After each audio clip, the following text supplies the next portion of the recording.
बापा दौड़ी आस आम ठाकुर कईच रूप दर्शन दौरान आपण दर्शन करंतु बापा आसतु। दर्शक बंधु एई विरल कईछटी को देखंतु जेमिति लागुची काठ किंबा पत्थर रे ता शरीरटी को तैयारी करा जाईछि। तबे किछि महिला माने कार्तिक व्रत पई नदी को स्नान करबा को जाईथिबा समय रे एही कईछटी कूल को आसीथिला।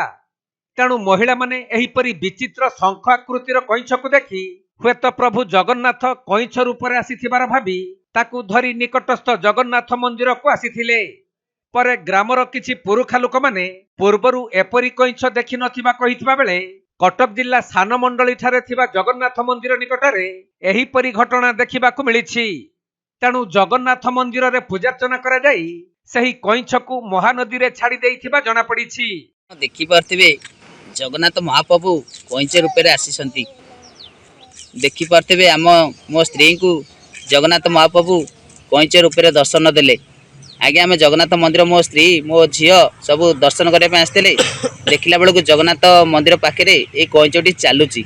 मो स्त्री पाखक जिते आसला चली चली देखु आज्ञा शंख रूप कईचटी केमती शंखे तैयारी आपड़ देखिपे चारिपटे शंख।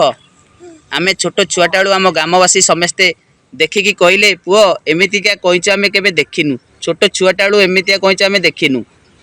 मु देखिकी आज्ञा तापर आसिकी मते मो स्त्री मो झील पुओ समस्ते डाकिले बापा दौड़ी आस आम ठाकुर कईच रूप दर्शन दौरान आपण दर्शन करंतु बापा आसतु। मुझे कईचटी देखिकी मुझे आम भाई भौणी मानू समस्त डाकिली दादा बापा समस्त डाकिली ए कईचटी देखली। से समस्ते कहले जे पुओ आम एमतिया कईच कौटी देखिनु।